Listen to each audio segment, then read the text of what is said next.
عقب میں بیٹھا شخص برٹش تھا۔ اس کے سر کی بجائے صرف کانوں کے اوپر چھوٹے چھوٹے بال تھے، اسے گنجے کے نام سے پکارا جا سکتا تھا۔ میری گردن پر بال ہیں، اسے کھڑکی نہیں بن سکتی، البتہ تم اپنے گنجے سر میں کھڑکی تو کیا دروازہ بھی کھول سکتے ہو؟ عمران نے کہا۔ شٹ اپ، سامنے دیکھو ورنہ میں فائر کر دوں گا، گنجے آدمی نے گھرراتے ہوئے کہا۔ میں نے تمہارا کیا بگاڑا ہے؟ عمران نے منہ بناتے ہوئے کہا۔ کوشش تو کی ہے تم نے لیکن ناکام ہو گئے، گنجے نے غصیلے لہجے میں کہا۔ او تو کیا تم تھے اس کار میں؟ کیا تمہاری کار میں کوئی بم رکھا ہوا تھا؟ عمران نے چونکتے ہوئے پوچھا۔ تم نے بم پھینکا ہوگا لیکن میں کار میں موجود نہیں تھا، کیونکہ مجھے پہلے ہی خطرے کا احساس ہو گیا تھا کہ تم اس ویران سڑک پر بلا مقصد نہیں آئے اور مجھ سے پیچھا چھڑانے کے لیے کوئی قدم اٹھاؤ گے، گنج سر والے نے تزیہ لہجے میں کہا۔ اچھا یہ بتاؤ کہ میرا پیچھا کیوں کر رہے تھے جبکہ میں ایک شریف آدمی ہوں؟ عمران نے گہرا سانس لیتے ہوئے کہا۔ تم مارون ہوٹل کیوں گئے تھے؟ رسوئی ایجنٹوں سے تمہارا کیا تعلق ہے؟ گنج سر والے نے سخت لہجے میں پوچھا۔ اوہ کیا تمہیں معلوم ہے کہ میں ان سے ملنے گیا تھا مسٹر گنجے؟ او سوری، پلیز کم از کم اپنا نام بتا دو تاکہ مجھے دوبارہ تمہیں گنجا نہ کہنا پڑے، عمران نے چونکتے ہوئے کہا۔ چارلس، میرا نام چارلس ہے اور میں نے تمہیں ان کے کمرے کے دروازے سے ہٹ کر سیڑھیوں کی طرف آتے دیکھا تھا، گنج سر والے نے سخت لہجے میں کہا۔ مگر تم وہاں کرنے کیا گئے تھے؟ عمران نے حیرت بھرے لہجے میں پوچھا۔ انجان مت بنو، تم نے ویلڈن ہوٹل میں رباٹ کو قتل کیا تھا اور میں تمہاری تلاش میں مارون ہوٹل پہنچا تھا، چارلس نے غصے سے کہا۔ تو عمران سمجھ گیا کہ وہ برٹش ایجنٹ کا ساتھی اور گریٹ لینڈ کی سیکرٹ سروس کا ممبر ہے۔ غالباً اس کے چیف کنہونزی نے اسے رباٹ کی رپورٹ سے مطلع کرتے ہوئے رباٹ سے ملنے کی ہدایت کی تھی جسے میجر پرمود نے قتل کیا تھا، مگر چارلس یہی سمجھا کہ اسے روسی ایجنٹوں نے ہلاک کیا اور کنہونزی کے بتاوے ایڈریس پر مارون ہوٹل پہنچا تھا۔ سنو مسٹر چارلس، رباٹ کو روسی ایجنٹوں نے قتل کیا ہے اور میرا ان سے کوئی تعلق نہیں ہے۔ رباٹ میرا دوست تھا اور اس نے مجھے بھی فون پر اطلاع دی تھی کہ مارون ہوٹل میں روسی ایجنٹ موجود ہیں، عمران نے سنجیدہ لہجے میں بات کرتے ہوئے کہا۔ اوہ، رباٹ نے تمہیں کیوں اطلاع دی تھی؟ چارلس نے چونکتے ہوئے پوچھا۔ تمہارے چیف کنہونزی نے اسے حکم دیا تھا کہ وہ دوسرے ممالک کے ایجنٹوں کو گرفتار کرانے کے لیے پولیس کو اطلاع دے تاکہ وہ ان کے مشن میں رکاوٹ نہ بنے۔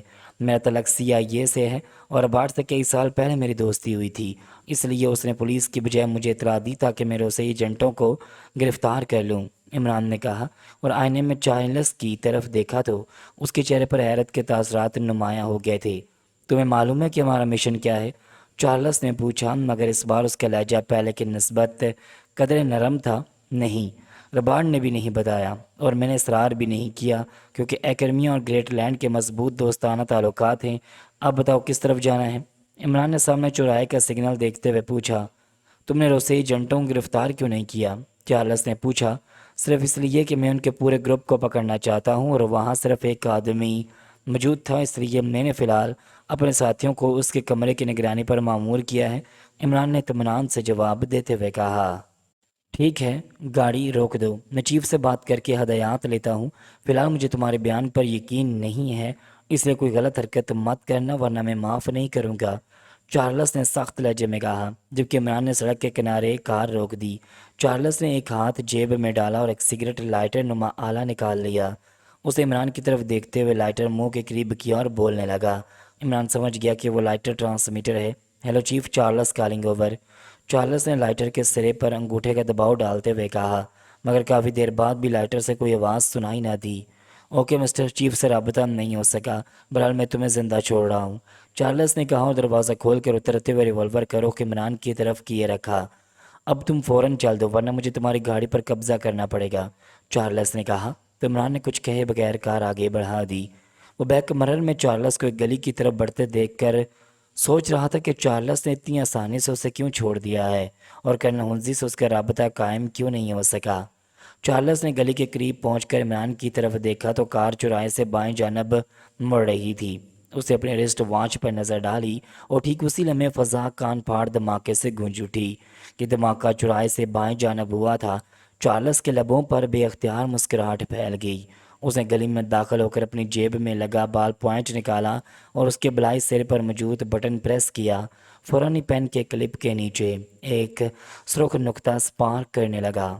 ہیلو باس، پیٹر کالنگ اوور، چارلس بال پوائنٹ منہ کے قریب کر کے بولنے لگا۔ اس کی نگاہیں گلی سے باہر سڑک پر مرکوز تھیں۔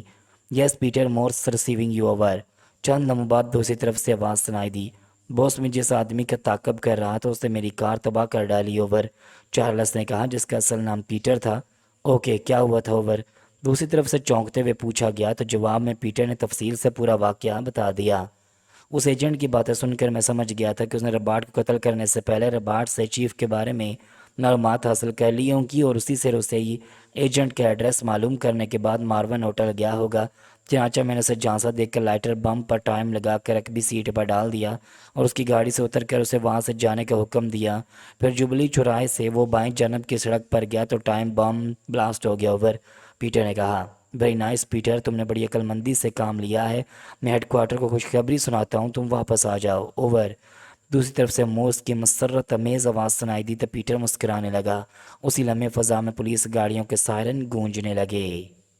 رائٹ سر، میں ٹیکسی پر آ رہا ہوں کیونکہ پولیس چوراہے پر پہنچنے والی ہے اوور، پیٹر نے جلدی سے کہا۔ اوکے، اپنے تعاقب کا خیال رکھنا اوور اینڈ آل، دوسری طرف سے بوس مورس نے کہا، اور اس کے ساتھ ہی سلسلہ منقطع ہونے پر پیٹر نے بال پوائنٹ کا بٹن دوبارہ پریس کیا اور اسے جیب میں لگا کر گلی میں آگے بڑھنے لگا۔ اس گلی کا اختتام سڑک پر ہوا۔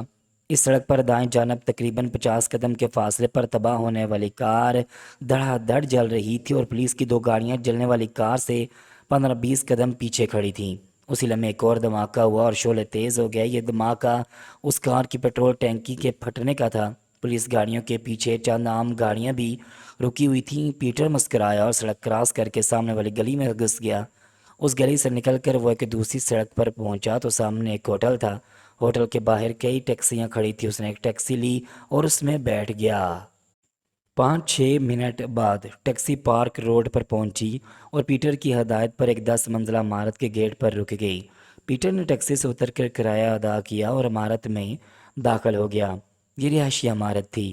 وہ لفٹ میں داخل ہوا اور مطلوبہ فلور کا بٹن پریس کر دیا۔ لفٹ تیزی سے بلندی کی طرف بڑھنے لگی۔ جلدی لفٹ 7ویں منزل پر پہنچ کر رک گئی۔ پیٹر لفٹ سے باہر آیا اور سنسان راہداری میں بائیں جانب چلنے لگا۔ اس جانب کے تیسرے فلیٹ کے دروازے پر رک کر اس نے کال بیل کا بٹن دبا دیا۔ چند لمحوں بعد اندر سے قدموں کی آواز سنائی دی۔ کون ہے؟ اندر سے کسی نے پوچھا۔ پیٹر، پیٹر نے جواب دیتے ہوئے کہا تو فوراً ہی دروازہ کھل گیا۔ دروازہ کھولنے والا بھی برٹش تھا اور اس نے چشمہ لگا رکھا تھا۔ ہیلو جم، پیٹر نے اندر قدم رکھتے ہوئے مسکرا کر کہا تو جواب میں چشمے والے نے بھی مسکراتے ہوئے ہیلو کہا اور دروازہ بند کر کے پیٹر کے ساتھ آگے بڑھنے لگا۔ راہداری سے گزر کر وہ دونوں بائیں ہاتھ کے دوسرے کمرے کے دروازے کی طرف بڑھے۔ دروازہ کھلا تھا اور وہ دونوں اس کمرے میں داخل ہو گئے۔ کمرہ ڈائننگ روم کے انداز میں سجا ہوا تھا اور بائیں جانب صوفے پر ایک آدمی بیٹھا ہوا تھا۔ اس کے آگے رکھی میز پر ٹیلی فون، موبائل فون اور ایک پاکٹ سائز ٹرانسمیٹر پڑا تھا۔ پیٹر نے قریب پہنچ کر اسے سلام کیا۔ بیٹھو پیٹر، واپسی پر کوئی پرابلم تو نہیں ہوئی؟ اس آدمی نے سر کے اشارے سے سلام کا جواب دیتے ہوئے کہا۔ نہیں باس، البتہ مجھے کافی فاصلہ پیدل چلنا پڑا تھا، پیٹر نے مؤدبانہ لہجے میں کہا اور میز کے دائیں جانب صوفے پر بیٹھ گیا، جبکہ چشمے والا جس کا نام جم تھا بائیں جانب کے صوفے پر بیٹھ گیا۔ کیوں، کیا ٹیکسی نہیں ملی؟ باس نے چونکتے ہوئے پوچھا۔ وہاں پولیس پہنچ چکی تھی اور ٹریفک جام تھا، چنانچہ مجھے ایک اور سڑک پر آ کر ٹیکسی لینی پڑی، پیٹر نے کہا۔ میں نے ہیڈ کوارٹر کو اطلاع دی اور چیف تمہارے اس کارنامے سے خوش ہے کہ تم نے ذہانت اور جرأت کا بہترین مظاہرہ کرتے ہوئے 2 گھنٹے کے اندر اندر نہ صرف رباٹ کا قاتل بھی کھوج لگا لیے بلکہ اس سے انتقام بھی لے لیا، باس نے کہا۔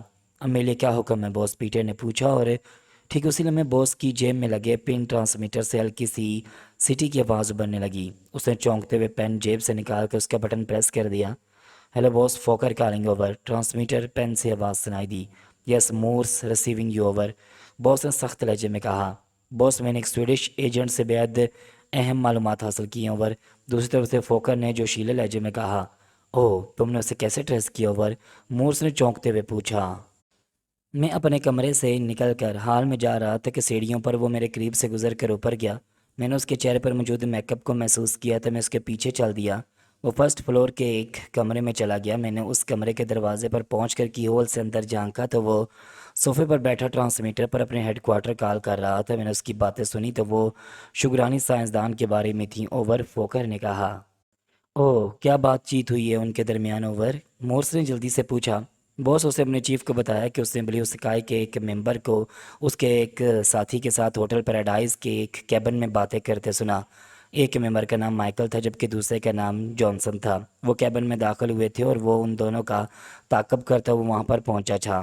چنانچہ وہ دوسرے کیبن میں بیٹھ کر ان کی باتیں سنتا رہا تھا۔ جانسن نے مائیکل سے پوچھا تھا کہ مائیکل 3 دن سے اسے کیوں نہیں ملا تھا۔ جواب میں جب مائیکل نے اپنی مصروفیات ظاہر کرتے ہوئے بتایا کہ وہ آج کل غیر ملکی ایجنٹوں کی پکڑ دکڑ کی وجہ سے نہیں مل سکا تھا، تو جانسن نے اس کا سبب پوچھا۔ مائیکل نے شکرانی سائنسدان ڈاکٹر چانگ شین کی ایجاد اور اس کے اغوا کا ذکر کیا۔ مائیکل نے بتایا کہ ڈاکٹر چانگ شین کو بلیو ایجنسی کے چیف نے مائیکل اور اس کے 2 ساتھیوں کے ہمراہ ایکڈیمیا کی ایک خفیہ سائنسی لیبارٹری میں بھجوا دیا ہے جو میامی کے قریب واقع ایک چھوٹے سے جزیرے پر ہے۔ جزیرے اور لیبارٹری کی حفاظت کا انتظام بھی بلیو ایجنسی کے سپرد ہے۔ مائیکل نے ڈاکٹر کو یہ وہاں سے سیکیورٹی چیف کے حوالے کیا اور واپس آ گیا، مگر یہاں تھے اسے غیر ملکی ایجنٹوں کو ٹریس کرنے انہیں گرفتار کرنے کی ذمہ داری سونپ دی گئی، کیونکہ اس کے باس اور سیکرٹ سیکشن کے انچارج نے اندیشہ ظاہر کیا تھا کہ غیر ملکی ایجنٹ ڈاکٹر چانگ شین کی ایجاد کا فارمولہ حاصل کرنے کے لیے ولنٹن کا رخ کریں گے۔ اوور فوکر نے تفصیل بتاتے ہوئے کہا، ویری گڈ فوکر، تو آخر تم نے لیبارٹری کے بارے میں معلوم کر ہی لیا، مزہ آئے گا۔ اوور مورس نے خوش ہوتے ہوئے کہا، میں سمجھا نہیں باس۔ اوور دوسری طرف سے فوکر کی چونکتی ہوئی آواز سنائی دی، مشن کی تکمیل کے لیے ہم نے جس منزل پر پہنچنا تھا اس کا پتہ چل چکا ہے، اب ہمیں یہاں بھاگ دوڑ کرنے کی ضرورت نہیں، ہم کل دوپہر سے پہلے اس جزیرے کی طرف روانہ ہو جائیں گے۔ میں ابھی ہیڈ کوارٹر کال کر کے چیف کو خوشخبری سناتا ہوں اور مزید چند ساتھیوں کو طلب کرتا ہوں، کیونکہ ہم 4 آدمی اس مشن کے لیے ناکافی ہوں گے۔ سویڈش ایجنٹ نے اور کیا بتایا اپنے چیف کو؟ کیا اس نے مائیکل اور جانسن کی ساری باتیں سنی تھیں؟ اوور مورس نے مسکراتے ہوئے پوچھا۔ نہیں، سویڈش ایجنٹ نے اپنے چیف کو بتایا کہ وہ فوراً ہی وہاں سے واپس اپنی رہائشی ہوٹل کی طرف روانہ ہو گیا تھا تاکہ اسے رپورٹ دے سکے۔ چیف نے جواب میں سے ہدایت کی تھی کہ وہ آج ہی میامی کی طرف روانہ ہو جائے۔ پھر جو ہی اس نے ٹرانسمیٹر آف کیا، میں نے دروازے پر دستک دی اور دروازہ کھلنے پر سویڈش ایجنٹ پر سائلنسر لگے ریوالور سے فائر کر کے اس کی پیشانی میں سوراخ کر دیا تاکہ وہ ہم سے پہلے میامی کی طرف روانہ نہ ہو سکے۔ اوور فوکر نے کہا تو مورس مسکرانے لگا۔ اوکے، میں ابھی چیف کو اطلاع دے کر تمہیں کل کا پروگرام بتاتا ہوں۔ اوور اینڈ آل، مورس نے کہا اور ٹرانسمیٹر آف کر دیا۔ مبارک ہو باس، فوکر نے زبردست کام کیا ہے، پیٹر نے مسکراتے ہوئے کہا۔ ہاں، نہ جانے ہم کب تک بھٹکتے رہتے، فوکر نے عظیم کارنامہ انجام دیا ہے، مورس نے اس بات میں ساری لاتے ہوئے کہا۔ باس، کیا ہم روانگی کی تیاری کریں؟ جم نے مسکرا کر مورس سے مؤدبانہ لہجے میں پوچھا۔ ہاں، جہنم کی طرف روانگی۔ دفتن دروازے سے گولی چلنے کے ساتھ ایک آواز سنائی دی اور جم بری طرح چیختا ہوا صوفے پر فرش پر گرتا چلا گیا۔ ایک اجنبی آواز سن کر مورس کے ساتھ ساتھ پیٹر نے بھی پلٹ کر دروازے کی طرف دیکھا تو عمران کو دیکھ کر پیٹر کے جسم میں سنسناہٹ سی دوڑتی چلی گئی۔ میجر پرمود کھانا کھانے کے بعد ہوٹل سے باہر آیا اور سڑک کی دوسری جانب فٹ پاتھ کے ساتھ کھڑی اپنی کار کی طرف بڑھ گیا۔ کار میں بیٹھتے ہوئے اس نے محتاط نگاہوں سے گرد و پیش کا جائزہ لیا تو وہ بے اختیار چونک پڑا۔ ہوٹل کے مین گیٹ سے کچھ فاصلے پر فٹ پاتھ کے پاس کھڑی ایک کار کو 3 مقامی افراد نے گھیر رکھا تھا اور ان کے ہاتھوں میں موجود ریوالوروں کا رخ کار میں بیٹھے افراد کی جانب تھا۔ نہ جانے مسئلہ افراد کون تھے اور کار کے اندر ڈرائیور کے علاوہ اور کتنے افراد تھے۔ پھر ان تینوں میں سے ایک آدمی کار کا دروازہ کھول کر فرنٹ سیٹ پر بیٹھ گیا اور باقی دونوں دائیں بائیں کے دروازے کھول کر عقبی سیٹ پر بیٹھ گئے۔ چند لمحوں بعد کار حرکت میں آئی اور ہوٹل کے گیٹ کے سامنے سے گزر کر سیدھی دوڑتی چلی گئی۔ میجر پرمود اس کار کی عقبی نمبر پلیٹ دیکھتا ہوا سوچ رہا تھا کہ کیا معاملہ ہے، وہ لوگ کون ہیں اور اس گاڑی میں موجود افراد کو اسلحے کے زور پر کہاں لے جا رہے ہیں۔ یہ سوچتے ہوئے اس نے اپنی کار کا انجن سٹارٹ کیا اور اس کار کا تعاقب کرنے لگا کہ ہو سکتا ہے کہ کار میں غیر ملکی ایجنٹ ہوں اور انہیں اغوا کرنے والے کسی ایک کرمین ایجنسی کے ممبر ہوں۔ اس صورت میں ان کے معاملے میں دلچسپی لینے سے مفید معلومات حاصل ہونے کا امکان تھا، چنانچہ وہ مناسب فاصلے سے اس کار کا تعاقب کر رہا تھا۔ ولنٹن کے آج کل کے حالات کے مد نظر میجر پرمود کا خیال یہ بھی تھا کہ مسئلہ افراد کا تعلق بلیو ایجنسی سے بھی ہو سکتا ہے، اور اگر ایسا ہوا تو کم از کم ان کے ایک اڈا اس کی نظر میں آ جائے گا۔ وہ اگلی کار سے کچھ فاصلے پر تھا۔ تقریباً 6-7 منٹ بعد اگلی کار ایک ضلعی گلی میں مڑ گئی۔ میجر پرمود نے یکدم رفتار بڑھائی اور گلی کے پاس پہنچتے ہوئے رفتار کم کر کے اس گلی میں جھانکا تو وہ کار ایک بنگلے کے گیٹ پر رکی ہوئی تھی۔ میجر پرمود نے گلی کے سامنے سے گزرتے ہوئے بریک لگائی اور کار ریورس گیئر میں واپس گلی کے سامنے لایا تو مطلوبہ کار بنگلے میں داخل ہو رہی تھی۔ چنانچہ اس نے گلی کے اندر کار موڑ دی اور پھر سست رفتاری سے گلی میں کار دوڑاتا ہوا بنگلے کے سامنے سے گزرا تو بنگلے کا گیٹ بند ہو چکا تھا۔ میجر پرمود نے چند قدم آگے جا کر بنگلے کے پہلو میں واقع گلی کے پاس کار روکی اور انجن بند کر کے نیچے اتر آیا۔ آس پاس کوئی نہ تھا۔ وہ بنگلے کے پہلو سے گزرنے والی چھوٹی سی گلی میں داخل ہوا اور آگے بڑھتے ہوئے ایک پتلی سی گلی کے پاس پہنچ گیا۔ اس گلی میں دونوں جانب کی عمارتوں کا عقب تھا۔ گلی میں نیم تاریکی اور سناٹے کا راج دیکھ کر وہ گلی میں داخل ہو گیا۔ مطلوبہ بنگلے کی عقبی دیوار تقریباً 8 فٹ بلند تھی اور اندر اندھیرا تھا۔ میجر پرمود نے عقبی دیوار کے پاس رک کر ہاتھ بلند کیے اور یکدم اپنے پیروں پر اچھل کر دیوار کی سطح پر ہاتھ جما دیے اور پھر دیوار پر پاؤں جما کر دیوار کی بلائی سطح پر پہنچا اور دیوار پر لیٹ کر عقبی کمپاؤنڈ کا جائزہ لینے لگا۔ وہاں چھوٹے سے لان کے پار بنگلے کی کشادہ عمارت تھی۔ عمارت کے ایک پہلو پر 10-12 فٹ کشادہ راستہ فرنٹ کی طرف جاتا تھا۔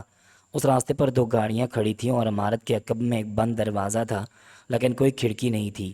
اس جانب کوئی گارڈ نظر نہ آ رہا تھا، جبکہ بنگلے کی چھت پر بھی کوئی پہرے دار موجود نہ تھا۔ عمارت کی سائڈ پر ایک ٹیوب لائٹ جل رہی تھی، جس کی روشنی میں وہاں کھڑی گاڑیاں خالی دکھائی دے رہی تھیں۔ کوئی خطرہ نہ پا کر میجر پرمود دیوار پر ہاتھ جما کر اندر کی جانب لٹک گیا اور پھر دیوار چھوڑ کر پیروں کے بل زمین پر گرا اور فوراً سنبھل کر اپنی جیب سے ریوالور نکال لیا۔ کچی جگہ ہونے کے سبب اس کے گرنے سے کوئی آواز پیدا نہ ہوئی۔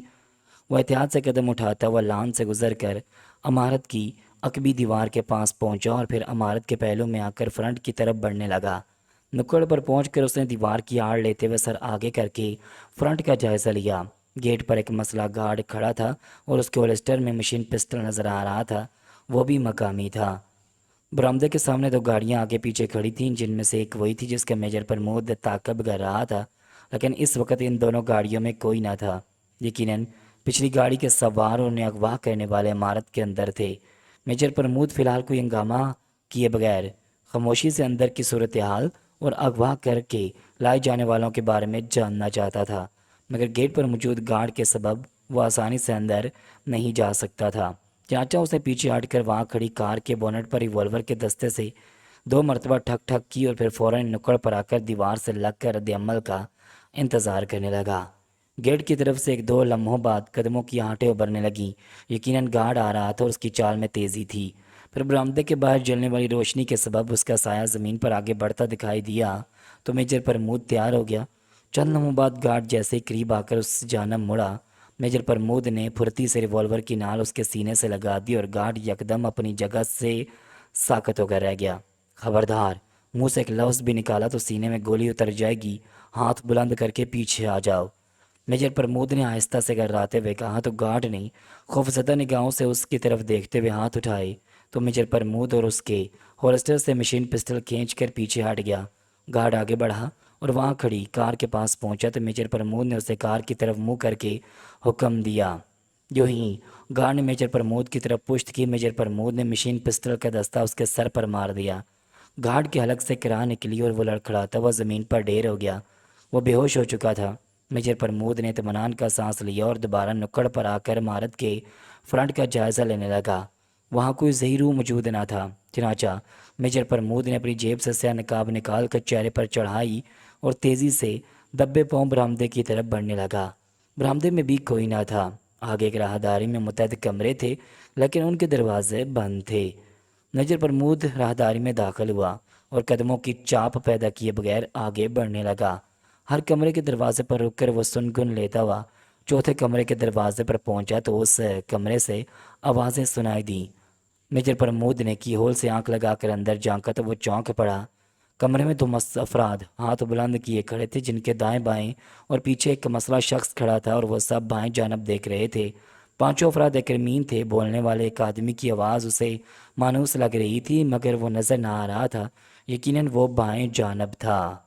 میجر پرمود کو یقین تھا کہ وہ ہاف مون کلب کا مینیجر ہی ہے، جسے وہ کلب میں دیکھ چکا تھا، اور عمران کو وہاں سے نکالنے کے لیے میجر پرمود نے اس کمرے میں کثیف دھواں پھیلانے والا بم پھینکا تھا۔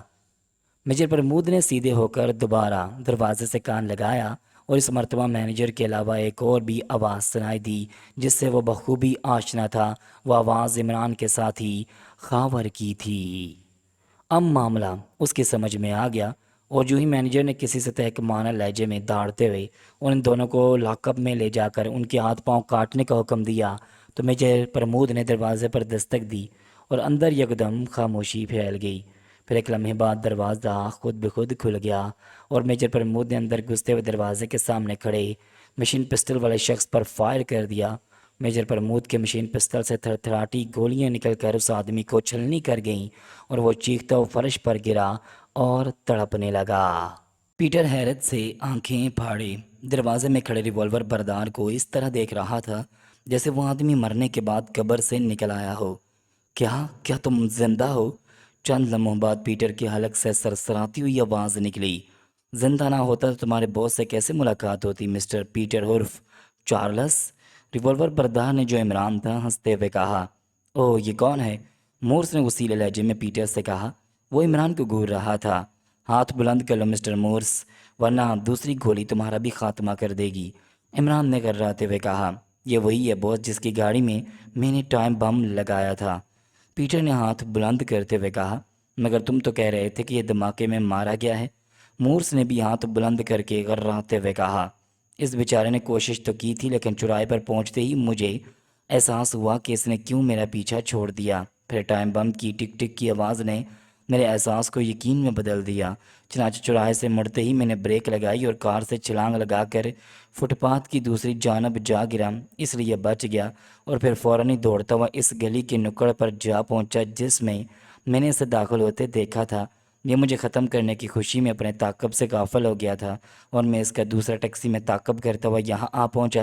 اب یہ تمہارے آدمی کی غلطی ہے کہ پیٹر کے اندر آنے کے بعد اس نے دروازہ بند کر کے بلٹ نہیں چڑھایا تھا، اس لیے میں نے اسے غلطی کی سزا کے طور پر جہنم واصل کر دیا ہے، عمران نے کہا۔ تو مورس خونخوار نگاہوں سے پیٹر کو گھورنے لگا، جبکہ پیٹر خوفزدہ نگاہوں سے عمران کی طرف دیکھ رہا تھا۔ بہرحال تم یہاں سے بچ کر نہیں جا سکتے، مورس نے عمران کی طرف دیکھ کر غراتے ہوئے کہا۔ شٹ اپ، کھڑے ہو جاؤ تم دونوں، عمران نے اسے ڈانٹتے ہوئے کہا تو وہ دونوں اسے گھورتے ہوئے صوفوں پر کھڑے ہو گئے۔ ٹھیک اسی لمحے عمران کو عقب میں کسی کی موجودگی کا احساس ہوا اور وہ پھرتی سے پلٹا، لیکن اسے دیر ہو چکی تھی۔ عقب میں کھڑے اس آدمی نے اس کی کمر میں لات مار دی تھی، لیکن مڑنے کے سبب اس کی لات عمران کے پہلو میں لگی اور عمران کے ہاتھ سے ریوالور چھوٹ گیا اور وہ لڑکھڑاتا ہوا 2-3 قدم پیچھے ہٹ گیا، جبکہ پیٹر نے پھرتی سے ہاتھ نیچے کرتے ہوئے عمران پر چھلانگ لگا دی۔ عمران نے تیزی سے خود کو سنبھالا اور پیٹر کو دونوں ہاتھوں پر روکتے ہوئے اس کے جبڑے پر گھونسا مار دیا، اور وہ کراتا ہوا جبڑے پر ہاتھ رکھے پیچھے ہٹا ہی تھا کہ عقب سے دوسرے آدمی نے عمران پر حملہ کر دیا۔ یہ بھی سفید فام برٹش تھا، لیکن کافی بھاری تن و توش کا مالک تھا۔ اس کے چہرے پر چھوٹی سی داڑھی تھی، یقیناً وہ اس فلیٹ کے کسی دوسرے کمرے میں پہلے سے موجود تھا۔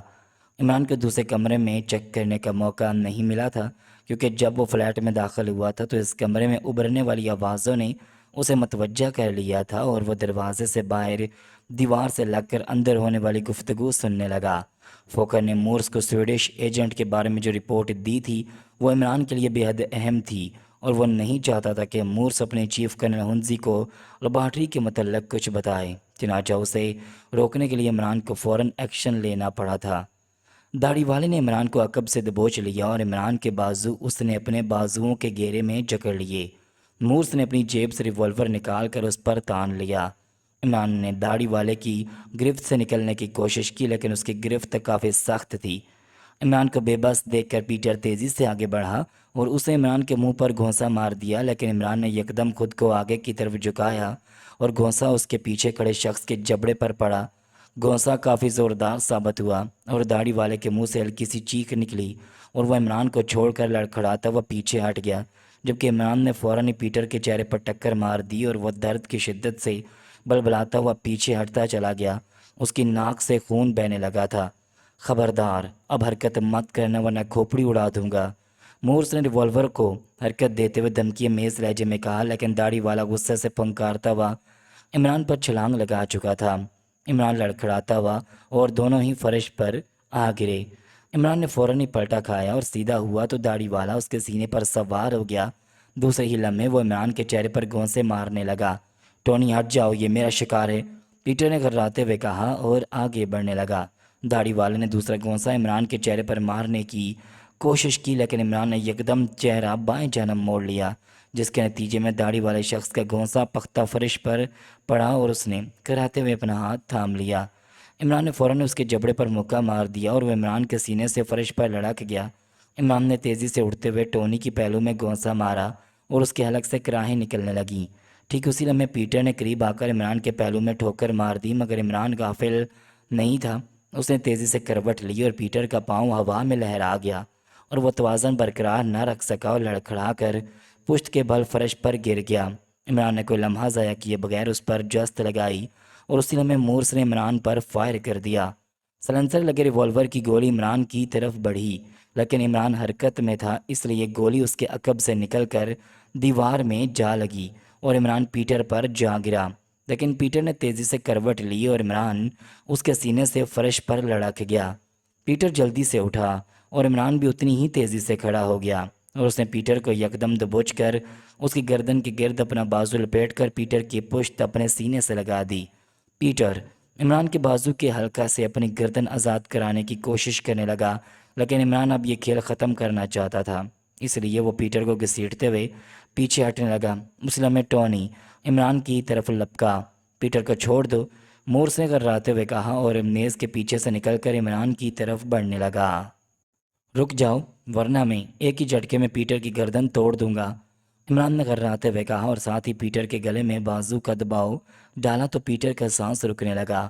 اس کی آنکھیں ابل کر باہر کو آنے لگیں۔ اس کی حالت دیکھ کر مورس اور ٹونی رک گئے اور عمران پیٹر کو گھسیٹتا ہوا دیوار سے جا لگا۔ مورس کے ریوالور کا رخ عمران کی طرف ہی تھا۔ ریوالور پھینک کر ہاتھ بلند کر لو مورس، کیا تمہیں اپنے ساتھی کی زندگی عزیز نہیں ہے؟ عمران نے توزیع لہجے میں کہا۔ اوکے، لیکن تم بچ نہیں سکو گے، میرے آدمی یہاں پہنچنے ہی والے ہیں، مورس نے ریوالور پھینک کر ہاتھ بلند کرتے ہوئے کہا۔ اپنی بات کرو، میں جانتا ہوں کہ صرف ہو کر ہی آئے گا، لیکن اسے صرف یہاں لاشیں ہی ملیں گی، عمران نے غراتے ہوئے کہا۔ تم کیا چاہتے ہو؟ کیا کرنے آئے ہو یہاں؟ مورس نے غصے سے دانت پیستے ہوئے کہا۔ میں آیا نہیں، لایا گیا ہوں۔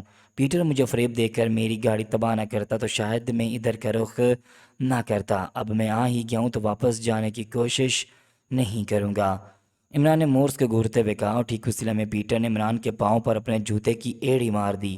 تکلیف کی شدت سے عمران کے حلق سے کرا نکلی اور ایک لمحے کے لیے اس کی گرفت نرم پڑ گئی۔ پیٹر نے تیزی سے اس کے بازو کا حلقہ توڑتے ہوئے پلٹ کر عمران کے منہ پر ٹکر مارنے کی کوشش کی، لیکن عمران یکدم نیچے بیٹھ گیا اور پیٹر کا سر دیوار سے جا ٹکرایا اور اس کے حلق سے بے ساختہ دبی دبی سی کربناک چیخ نکلی۔ عمران نے نیچے سے یکدم اٹھتے ہوئے اسے کمر سے پکڑ کر کاندھے پر اٹھا لیا۔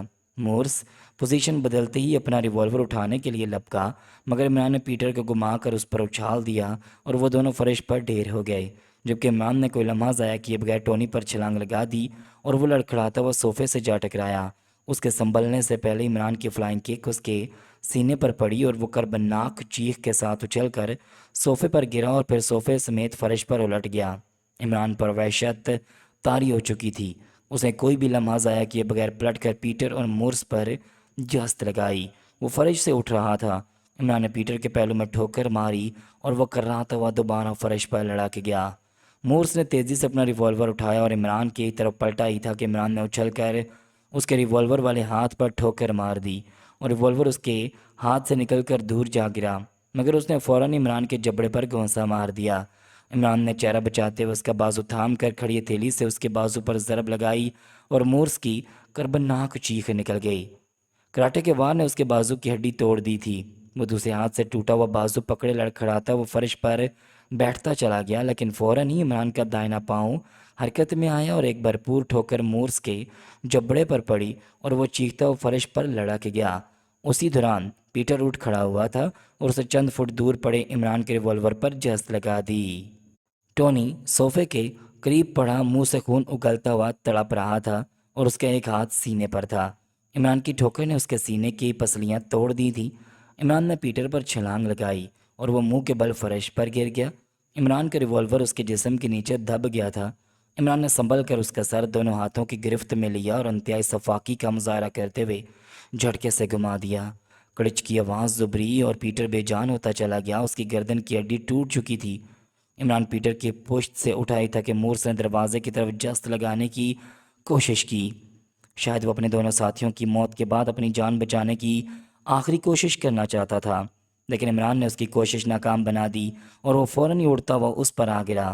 مورس منہ کے بل زمین پر گرا اور اس کا ٹوٹا ہوا بازو اس کے جسم کے نیچے آ گیا اور اس کے منہ سے چیخیں بلند ہونے لگیں۔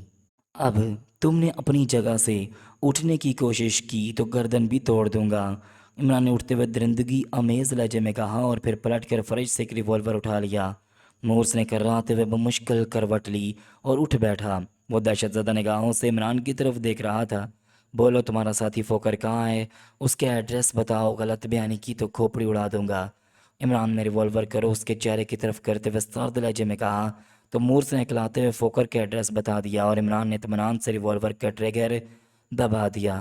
وہ مورس کو پہلے ہی ہلاک کر سکتا تھا مگر اس نے پوچھ گچھ کے لیے اسے زندہ رکھا تھا اور اس کے صرف بازو کی ہڈی توڑی تھی۔ عمران چاہتا تو وہ مورس کے بازو کی بجائے اس کی گردن بھی توڑ سکتا تھا۔ گولیوں کی تھڑتھڑاہٹ کے ساتھ رینڈل کی چیخ سن کر کمرے میں موجود تمام افراد نے یکدم پلٹ کر دروازے کی طرف دیکھا تو وہاں ایک نقاب پوش ہاتھ میں مشین پسٹل لیے کھڑا تھا اور رینڈل کا خون اگلتا ہوا جسم فرش پر پڑا تھا۔ اس کے جسم میں متعدد سوراخ ہو چکے تھے۔ ایک دو لمحوں کے لیے خاور اور تنویر سمیت سب کو سانپ سونگ گیا۔ خبردار کسی نے اپنی جگہ سے حرکت کی تو ایک لمحے میں سب کو ختم کر ڈالوں گا، نقاب پوش نے مشین پسٹل کا رخ جون کی طرف کرتے ہوئے تحکمانہ لہجے میں کہا تو خاور بے اختیار چونک کر عجیب سی نگاہوں سے نقاب پوش کو دیکھنے لگا جس کے دوسرے ہاتھ میں ریوالور تھا۔ تم کون ہو؟ جون نے سنبھل کر غصے سے گھراتے ہوئے کہا۔ اپنے آدمیوں سے کہو ریوالور پھینک کر ہاتھ بلند کر لیں ورنہ، نقاب پوش نے تحکمانہ لہجے میں کہا اور اسی لمحے گریفن نے یکدم ریوالور کا رخ نقاب پوش کی طرف کرنے کی کوشش کی لیکن فائر کرنے سے پہلے ہی وہ چیختا وہ فرش پر گر گیا۔ نقاب پوش نے اس پر فائر کھول دیا، پھر اس کے ریوالور نے ایک اور شعلہ اگلا اور ڈیوڈ چیختا وہ فرش پر ڈھیر ہو گیا۔ میز کے پاس کھڑے لنکن نے گھبرا کر اپنا ریوالور پھینکا اور ہاتھ اٹھا دیے۔ شاید تین ساتھیوں کو مرتے دیکھ کر اسے اپنی جان بھی خطرے میں نظر آ رہی تھی۔ جون نے نقاب پوش کی توجہ ہٹتے دیکھ کر فوراً ہی میز کی سطح پر نصب ایک بٹن پریس کر دیا اور دوسرے لمحے باہر خطرے کے سائرن بجنے لگے۔ کوئی فائدہ نہیں ہے جون، باہر تمہارا کوئی آدمی زندہ نہیں بچا، سائرن بند کر دو، نقاب پوش نے غراتے ہوئے کہا اور اس کی بات سن کر جون کے چہرے پر خوف کے تاثرات پھیل گئے۔ اسے بٹن دوبارہ پریس کر دیا جس کے نتیجے میں سائرن کی آواز بند ہو گئی۔ نقاب پوش آگے بڑھا تو خاور اور تنویر حیرت سے اسے دیکھ رہے تھے جبکہ خاور اس کی آواز کے بارے میں اندازہ لگا رہا تھا کہ اس نے یہ آواز کہاں سنی تھی، یہ دونوں کون ہیں اور ان کا کیا جرم ہے۔ نقاب پوش نے لنکن کے قریب آتے ہوئے جون سے سخت لہجے میں پوچھا۔ یہ غیر ملکی ایجنٹ اور میرا تعاقب کر رہے تھے، جون نے نقاب پوش کو گھورتے ہوئے کہا۔ کیوں، کیا تم کوئی پولیس آفیسر ہو؟ نقاب پوش نے تزیہ لہجے میں کہا۔ ہاں، لیکن تم کون ہو اور کیا چاہتے ہو؟ جون نے غصے سے کہا۔ جھوٹ مت بولو، کیا تم ہاف مون کلب کے مینیجر نہیں ہو؟ نقاب پوش نے جون کو ڈانٹتے ہوئے کہا۔ اوہ تم اور کیا جانتے ہو؟ جون نے حیرت بھرے لہجے میں کہا۔ یہ کہ تم بلیو ایجنسی کے ممبر ہو اور تم نے میرے ان آدمیوں کو گرفتار کرنے کی حماقت کی، نقاب پوش نے غراتے ہوئے کہا۔ کیا مطلب، یہ تمہارے آدمی ہیں؟ جون نے حیرت سے ہکلاتے ہوئے کہا جبکہ تنویر کو بھی حیرت کا جھٹکا لگا۔ اس نے خاور کی طرف دیکھا تو خاور کے لبوں پر مسکراہٹ پھیل گئی۔ میجر صاحب کیا ہم ہاتھ نیچے کر لیں؟ خاور نے نقاب پوش سے مدبانہ لہجے میں کہا تو تنویر بے اختیار چونک پڑا۔ ہاں جلدی سے ہتھیار اٹھا لو، اگر مجھے معلوم ہوتا کہ تم دونوں کون ہو تو میں راستے میں ہی تمہیں جون کے آدمیوں کے گرفت سے چھڑا لیتا۔ بہرحال تمہاری وجہ سے بلیو ایجنسی کا ایک اہم آدمی ہمارے ہاتھ لگ گیا ہے، نقاب پوش نے کہا اور اسے غافل سمجھ کر لنکن نے یکدم نقاب پوش کے ریوالور والے ہاتھ پر ٹھوکر مار دی جو میجر پرمود تھا۔ میجر پرمود کے ہاتھ سے ریوالور نکل کر دور جا گرا، ساتھ ہی لنکن نے میجر پرمود پر چھلانگ لگائی اور دونوں فرش پر گر گئے۔ جون نے تیزی سے اپنی جیب سے ریوالور نکالنے کی کوشش کی لیکن تنویر اڑتا ہوا میز کے اوپر سے جون پر آ گرا اور جون کرسی سمیت پیچھے الٹ گیا۔ خاور نے بھی پھرتی سے پلٹ کر فرش پر پڑا ایک ریوالور اٹھا لیا لگا اور لنکن کی طرف بڑھا لیکن اس سے پہلے ہی میجر پرمود کروٹ بدل کر لنکن کو گردن سے دبوچ چکا تھا۔ میجر پرمود نے لنکن کے چہرے پر سر کی ضرب جمائی اور لنکن درد سے بلبلا کر اپنی ناک پر ہاتھ رکھتا ہوا بائیں جانب لڑک گیا اور میجر پرمود پھرتی سے اٹھا اور لنکن کے چہرے پر زوردار ٹھوکر مار دی۔ لنکن کی چیخ بلند ہوئی، ٹھوکر نے اس کا بایاں جبڑا ہلا کر رکھ دیا تھا لیکن میجر پرمود کا پاؤں نہ رکا اور لنکن کی ٹھوکروں سے تواضع ہونے لگی۔ لنکن چیختا رہا لیکن میجر پرمود نے اسے سنبھلنے کا موقع نہ دیا جبکہ خاور ایک طرف کھڑا ان کو حیرت سے دیکھ رہا تھا۔ تنویر جون سے لپٹا اسے فرش پر گید رہا تھا۔ جون نے اچانک تنویر کے منہ پر گونسا مارا اور تنویر بائیں جانب لڑک گیا جون اچھل کر کھڑا ہو گیا، مگر اسی لمحے تنویر نے اس کا پاؤں پکڑ کر جھٹکے سے کھینچ ڈالا اور جون دوبارہ فرش پر آ گرا۔ تنویر پھرتی سے اٹھا اور کھڑے ہو کر اس نے جون کے پہلو میں زوردار ٹھوکر مار دی۔ جون کے حلق سے تیز کراہ نکلی اور وہ کروٹ بدل کر اٹھا ہی تھا کہ تنویر نے اسے گردن سے دبوچ کر اٹھایا اور اس کی ناک پر ٹکر مار دی۔ جون کراتا ہوا دیوار سے جا لگا اور اپنی ناک ٹٹولنے لگا، جس سے خون کا فوارہ پھوٹ پڑا تھا۔ تنویر کسی درندے کی مانند دوبارہ اس کی طرف لپکا اور اس کے پیٹ میں لات مار دی۔ جون درد سے ٹکراتا ہوا جھکا ہی تھا کہ تنویر کی ٹھوکر اس کے چہرے پر پڑی اور وہ چیخ کر فرش پر گرتا چلا گیا۔ میجر پرمود نے تنویر کی طرف دیکھا اور لنکن کے پاس سے ہٹتے ہوئے اس نے تنویر کو رکنے کی ہدایت کی، جو دوبارہ جون کی طرف بڑھ رہا تھا۔ میجر پرمود کے کہنے پر تنویر رک گیا اور خاور نے جون پر ریوالور تان لیا، جبکہ لنکن بے ہوش ہو چکا تھا۔ میجر پرمود نے قریب آ کر خاور سے مصافحہ کرتے ہوئے دوسرے ہاتھ سے اپنا نقاب اتار کر جیب میں ڈالا تو خاور چونک پڑا، کیونکہ میجر پرمود میک اپ میں تھا۔ میں نے آپ کی آواز پہچان لی تھی، خاور نے مسکراتے ہوئے کہا۔ تنویر تم کیسے ہو؟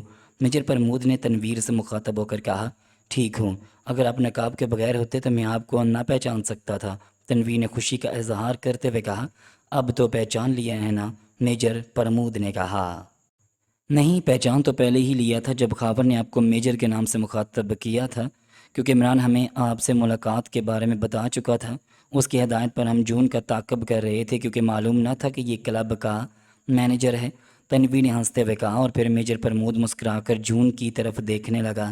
اس کی ناک سے بہنے والے خون نے اس کی ٹھوڑی اور ہونٹ سرخ کر دیے تھے، اور وہ اب ایک ہاتھ سے اپنا زخمی جبڑا سہلاتا ہوا کرا رہا تھا جس پر تنویر کی ٹھوکر پڑی تھی۔ خاور، تم برآمدے میں جا کر باہر کا دھیان رکھو، چوکیدار کو میں نے بے ہوش کر دیا تھا، شاید یہاں اور کوئی آدمی نہیں ہے، ورنہ اب تک سامنے آ چکا ہوتا۔ میجر پرمود نے خاور سے کہا تو وہ دروازے کی طرف بڑھ گیا۔ تنویر نے رینڈل کا مشین پسٹل اٹھایا اور جون پر تان لیا، جو دہشت زدہ نگاہوں سے ان کی طرف دیکھ رہا تھا۔ جون، تمہارا باس آرتھر کہاں ہے؟ کلب میں تو وہ ہے نہیں، میجر پرمود نے جون سے سخت لہجے میں پوچھا۔ مجھے معلوم نہیں، لیکن تم پچھتاؤ گے میجر، جون نے غصے سے کہا۔ گویا تم میرے بارے میں جان گئے ہو، میجر پرمود نے مسکراتے ہوئے کہا۔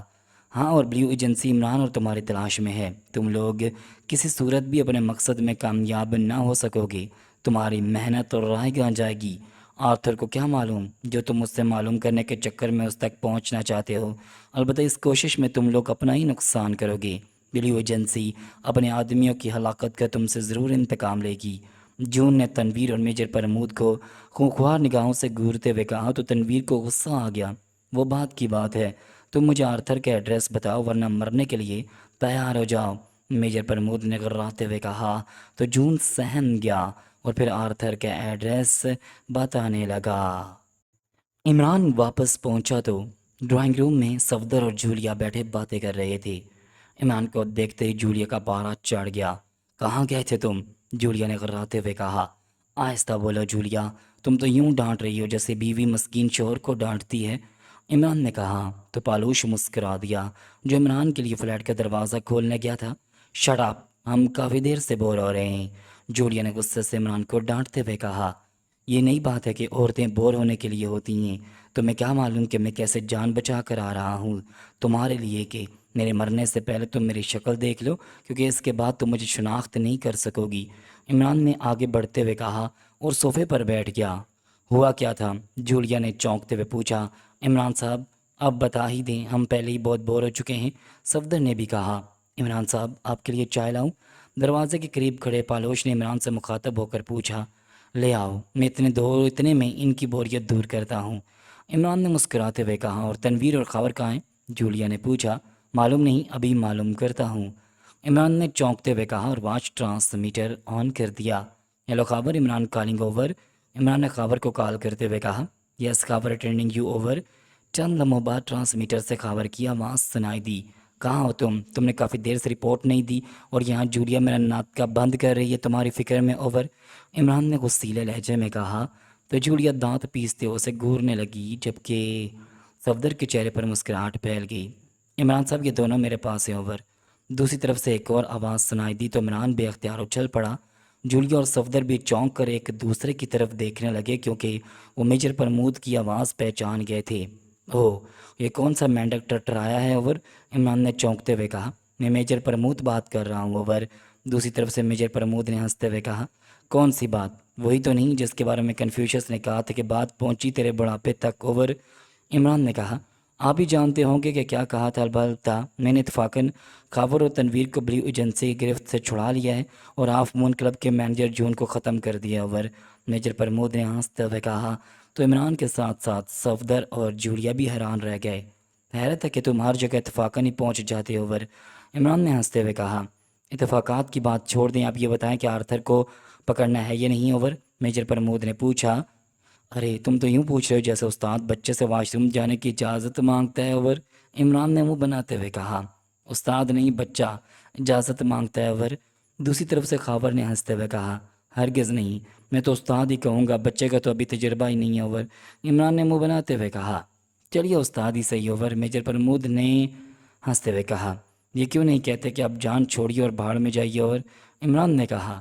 آپ بھلا کہاں جان چھوڑنے والے ہیں، چاہے ہم دوبارہ پھنس جائیں اوور، میجر پرمود نے کہا۔ دوبارہ کیا مطلب؟ کیا تمشیلہ کے بعد کسی اور کے ساتھ اوور، عمران نے چونکتے ہوئے پوچھا۔ عمران صاحب مذاق ختم کریں، ہم خطرے میں اوور، دوسری طرف سے خاور نے کہا۔ کوئی بات نہیں، خطرات سے کھیلنا سیکھو، خطرات کی گود میں پرورش پانے والے ہمیشہ جری اور ناقابل تذکر ہوتے ہیں۔ ویسے تمہیں اب کس قسم کا خطرہ ہے؟ اس پری پہ کر میجر پرمود نے تمہیں خطرے سے تو نکال لیا، پھر کیوں ڈرتے ہو؟ یاد رکھو جو ڈرتے ہیں وہ مر مٹتے ہیں صنف نازک پر، کیوں میجر پرمود اوور، عمران نے مسلسل بولتے ہوئے کہا۔ آپ کو ہی معلوم ہوگا، اس فیلڈ میں آپ تجربے کار ہیں اوور، میجر پرمود نے ہنستے ہوئے کہا۔ ارے ہاں، میں تجربے کار نہیں صرف بیکار ہوں، کار تو ظالموں نے تباہ کر ڈالی ٹائم بم سے اوور، عمران نے جلدی سے کہا۔ او کب؟ آپ تو بچ گئے ہیں نا اوور، میجر پرمود نے چونکتے ہوئے کہا۔ تو صفدر اور جولیا بھی چونک کر عمران کی طرف دیکھنے لگے۔ ہاں تھوڑا سا بچ گیا ہوں، تم لوگوں کے لیے کافی ہے نا، عمران نے مسکراتے ہوئے صفدر سے کہا۔ ہم نے کیا آپ کا اچار ڈالنا ہے؟ صفدر نے منہ بناتے ہوئے کہا۔ لو یہ الگ منہ پھلائے بیٹھا ہے، ان بہن بھائیوں کا مزاج ایک جیسا ہو رہا ہے آج کل اوور، عمران نے میجر پرمود سے بات کرتے ہوئے کہا۔ عمران صاحب میں تنویر و خاور کے ساتھ یہاں سے نکل رہا ہوں، ایسا نہ ہو کہ بلیو ایجنسی کے افراد یہاں آ جائیں اوور، میجر پرمود نے کہا۔ ٹھیک ہے تم یہاں آ جاؤ، بیٹھ کر پروگرام طے کرتے ہیں اوور، عمران نے چونکتے ہوئے کہا۔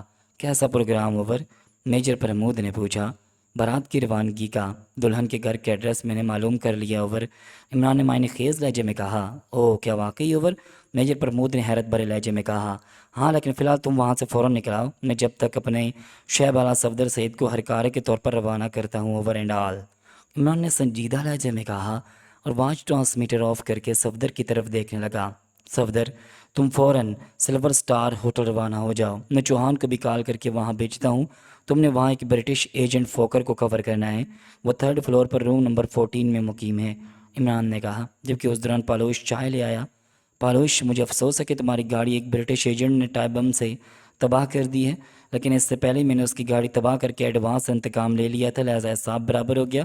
البتہ اس حساب کتاب میں مجھے یہ معلوم ہو گیا ہے کہ شگرانی سائنسدان کو ولنٹن سے کہاں لے جایا گیا ہے اور ہمیں کہاں جانا ہے، چنانچہ تم صفدر کو کسی گاڑی کی چابی دے دو بلکہ وہاں تک چھوڑ آؤ جہاں گاڑی کھڑی ہے، عمران نے پالوش سے مخاطب ہو کر کہا۔ تو جولیا نے اطمینان کا گہرا سانس لیا۔ تو پھر فوکر پر کیوں وقت ضائع کرنا چاہتے ہو، جولیا نے پوچھا۔ صرف اس لیے کہ ایک تو اسے ختم کرنا ضروری ہے، کیونکہ عمران کچھ کہتے کہتے رک گیا تو صفدر بے اختیار چونک پڑا۔ صفدر تم جاؤ، وقت کم ہے، عمران نے سخت لہجے میں کہا اور واچ ٹرانسمیٹر کا بٹن آن کر دیا۔ صفدر اٹھا اور پالوش کے ہمراہ کمرے سے باہر نکل گیا۔ عمران نے واچ ٹرانسمیٹر پر چوہان کی فریکوینسی ایڈجسٹ کی اور اسے کال کرنے لگا۔ Hello hello, Imran calling over, Imran نے چوہان کو کال کرتے ہوئے کہا۔ یس چوہان اٹینڈنگ یو اوور، چند لمحوں بعد ٹرانسمیٹر سے چوہان کی آواز سنائی دی۔ کیا پوزیشن ہے اوور، عمران نے پوچھا۔ فی الحال گرومیکو کے کمرے میں کوئی نہیں آیا، کمرہ بدستور خالی ہے اوور، چوہان نے کہا۔ اوکے تم وہاں سے سلور سٹار ہوٹل پہنچو، تمہیں صفدر ہوٹل کے باہر ملے گا، یہ 3rd فلور پر ہوگا اوور، عمران نے کہا اور مزید چند ہدایات دے کر اس نے اوور اینڈ آل کہہ کر ٹرانسمیٹر آف کر دیا۔ فوکر کو ختم کرنا کیوں ضروری ہے، جولیا نے عمران سے پوچھا۔ فوکر کو ختم کر کے بوئننگ کے مزے لیں گے، عمران نے خوش ہوتے ہوئے کہا۔ تم پھر فضول بکنے لگے ہو، جولیا نے غصیلے لہجے میں کہا۔ تو عمران سنجیدہ ہو گیا اور اپنے ساتھ پیش آنے والا واقعہ بتانے لگا۔ تو تمہارا مقصد ہے کہ فوکر مور سے رابطہ قائم نہ ہونے پر اپنے ہیڈ کوارٹر کال کرے گا اور اپنے چیف کرنل ہنزی کو جزیرے کے بارے میں بتا دے گا؟ عمران کے خاموش ہونے پر جولیا نے کہا، ہم نے نہیں چاہتا کہ گریٹ لینڈ والے بھی ادھر کا رخ کریں اور ہمیں ان کو ختم کرنے میں مزید وقت ضائع کرنا پڑے، اور دوسرا مقصد مائیکل کا ایڈریس معلوم کرنا ہے، کیونکہ سویڈش ایجنٹ مائیکل کا تعاقب کرتا رہا تھا اور اس نے لازماً اپنے چیف کو رپورٹ میں بتایا ہوگا کہ مائیکل کہاں رہتا ہے۔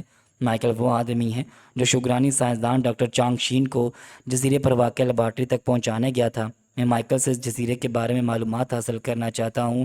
وہ آدمی ہمارے مشن کے لیے نہایت اہم ہے، کیونکہ وہ جانتا ہے کہ لیبارٹری تک کیسے پہنچا جا سکتا ہے اور وہاں سیکیورٹی انتظامات کس قسم کے ہیں۔ عمران نے وضاحت کرتے ہوئے کہا اور چائے کے گھونٹ لینے لگا۔ میجر پرمود نے آرتھر کا ایڈریس معلوم کیا ہے، کیا اس سے معلومات حاصل نہیں کرو گے؟ جولیا نے پوچھا۔ ضرورت پڑی تو اسے بھی چیک کر لوں گا، کیونکہ آرتھر کا سیکشن الگ ہے اور مائیکل کا الگ۔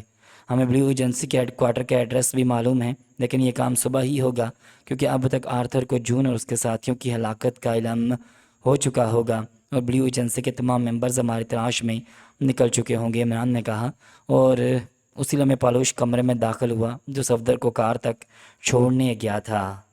پالوش، ہمارے لیے 7 آئی ڈی کارڈز کا انتظام کرو جو مقامی افراد کے ہوں، کیونکہ ہمیں اپنے میک اپ تبدیل کر کے آئی ڈی کارڈز کے مطابق میک اپ کرنا ہے۔